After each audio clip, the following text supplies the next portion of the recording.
احسان فراموشی ایک ایسا رویہ ہے جو تعلقات کو توڑتا ہے، رشتوں کو زہر آلود کرتا ہے اور انسان کو اخلاقی پستی کی گہرائیوں میں لے کر جاتا ہے۔ یعنی احسان فراموش وہ لوگ ہوتے ہیں جو دوسروں کے احسانات، محبت، عزت اور نیکیوں کو بھلا کر الٹا انہی پر تنقید کرتے ہیں اور ان کی نیت پر شک کرتے ہیں اور ان کے خلوص کو معمولی قرار دیتے ہیں۔ احسان فراموشی اس رویے کا نام ہے جب کوئی انسان کسی کے کیے گئے نیک سلوک، اس کے تعاون یا قربانی کو نہ صرف بھلا دیتا ہے بلکہ اس پر تنقید بھی کرتا ہے یا اسے کم تر بنا کر پیش کرتا ہے۔ ایسے لوگ آپ کی ہزار نیکیاں بھلا کر کسی ایک بات کو پکڑ کر، جس میں آپ ان کے کسی مجبوری کی وجہ سے کام نہ آ سکے، آپ پر تنقید شروع کر دیتے ہیں اور بڑی آسانی سے کفران نعمت کرنے لگ جاتے ہیں، جس کا مفہوم بھی یہی ہے کہ جو نعمت یا احسان ملا اس کا شکر ادا کرنے کی بجائے اسے جھٹلا دیا جائے۔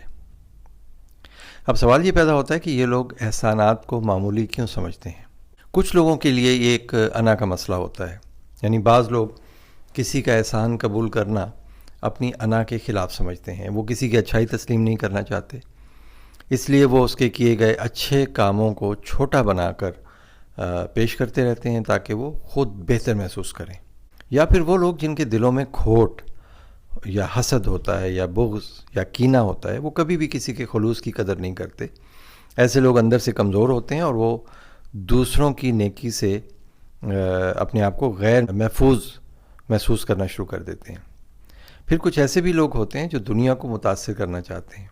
اب ان کے پاس دنیا کو متاثر کرنے والی کوئی بات نہیں ہوتی، لیکن یہ لوگ دوسروں کے سامنے خود کو بہت بہتر، خود مختار اور عقل کل ثابت کرنے کے لیے ان لوگوں کی عزت گھٹاتے ہیں جنہوں نے ان پر احسان کیا ہو یا ان سے نیکی کی ہو۔ ایسے لوگوں کا مقصد یہ ہوتا ہے کہ لوگ انہیں کمزور نہ سمجھیں۔ پھر خود غرض لوگ بھی احسان فراموشی میں پیش ہوتے ہیں۔ ان کا نظریہ یہ ہوتا ہے کہ جو کچھ ملا وہ تو ان کا حق تھا، یعنی وہ کسی کی مہربانی کو مہربانی نہیں بلکہ اپنا حق سمجھتے ہیں، اس لیے شکر گزار ہونے کا کوئی احساس ان میں پیدا ہی نہیں ہوتا۔ ایک اور دلچسپ بات آپ کو بتاؤں کہ احسان فراموش لوگ اکثر مضحکہ خیز اور گھٹیا دلائل دیتے ہیں تاکہ کسی کے احسانات کو بے معنی ظاہر کیا جا سکے، جیسے کہ وہ کہیں گے کہ اس نے میرے لیے کچھ اتنا بھی خاص نہیں کیا تھا، یا پھر یہ کہیں گے کہ اس نے اس کام میں بھی اپنا فائدہ ہی دیکھا ہوگا، یا پھر یہ کہیں گے کہ اگر وہ نہ بھی کرتا تو بھائی یہ کام کوئی اور کر دیتا، کوئی کمی ہے دنیا میں فلاں لوگوں کی۔ یا پھر یہ بھی کہہ سکتے ہیں کہ اس نے وہ کام کیا جو اسے کرنا ہی تھا، یا یہ تو چھوٹا سا کام تھا، اگر کر بھی دیا تو کیا ہوا، وغیرہ وغیرہ۔ حالانکہ وہ لوگ بھول جاتے ہیں کہ آج کے دور میں ٹائم از منی۔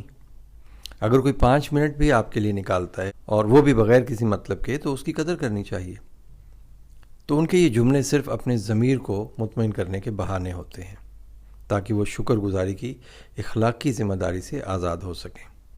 اچھا، یہ بات نوٹ کریں کہ احسان فراموشی کن لوگوں کے ساتھ زیادہ کی جاتی ہے؟ احسان فراموشی اکثر انہی لوگوں کے ساتھ کی جاتی ہے جو دل سے دوسروں کو عزت دیتے ہیں، جو آپ کے لیے ہر وقت میسر ہوں، دن اور رات کی پرواہ کیے بغیر، جو آپ کی مدد کریں اپنا کھرا کھوٹا دیکھے بغیر، جو بغیر کسی لالچ کے آپ کے کام آئیں، جو خاموشی سے دوسروں کی بہتری چاہتے ہیں، جو صرف احساس کی بنا پر دوسروں کے لیے وہ کچھ کر جاتے ہیں جو شاید اپنے لیے بھی نہ کرتے ہوں۔ ایسے لوگ جب کسی کی احسان فراموشی کا شکار ہوتے ہیں تو اگر تو وہ حساس ہوں گے تو اندر سے ٹوٹ جائیں گے، کیونکہ احسان فراموش ان کا سارا خلوص پامال کر دیتے ہیں۔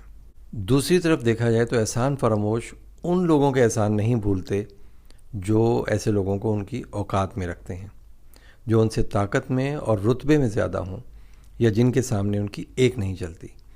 احسان فراموش ایسے لوگوں کی چھوٹی چھوٹی باتوں کو بھی بڑا بنا کر پیش کرے گا اور ان کے قصیدے گائے گا کہ یار اس نے تو میرا یہ کام ایسے کیا، وہ میرے لیے اتنا دوڑا بھاگا، ہلکان ہو گیا بیچارہ بھاگ بھاگ کر۔ تو خواتین و حضرات، احسان فراموشی کی وجہ سے معاشرے میں بہت سے نقصانات بھی ہوتے ہیں۔ سب سے بڑا نقصان اس میں یہ ہوتا ہے کہ رشتے ختم ہو جاتے ہیں، پھر نیک دل لوگ مایوس ہو جاتے ہیں، معاشرے میں بد اعتمادی بڑھنے لگتی ہے، اخلاقی اقدار زوال پذیر ہو جاتی ہیں۔ آپ نے سنا ہوگا کہ جو لوگوں کا شکر ادا نہیں کرتا وہ اللہ کا بھی شکر ادا نہیں کرتا۔ تو احسان کریں، لیکن احسان فراموشوں سے بچنا بھی ضروری ہے، کیونکہ احسان فراموش اخلاقی طور پر بیمار ہوتا ہے اور وہ آپ کی اچھی سوچ کو بھی پراگندہ کر دے گا۔ ہمیں چاہیے کہ کسی نے اگر ہمارے لیے کچھ اچھا کیا ہے تو اسے یاد رکھیں اور اس کا شکریہ ادا کریں، اور اگر اس کا بدلہ نہ دے سکیں تو کم از کم اسے حقیر نہ سمجھیں۔ خلوص کو پہچاننا بھی ایک بڑی خوبی ہے جو گھٹیا لوگوں کے پاس نہیں ہوتی۔ میرا نام ڈاکٹر سہیل احمد ہے۔ مجھے اپنی دعاؤں میں ہمیشہ یاد رکھیے گا۔ اپنا اور اپنوں کا خیال رکھیے گا۔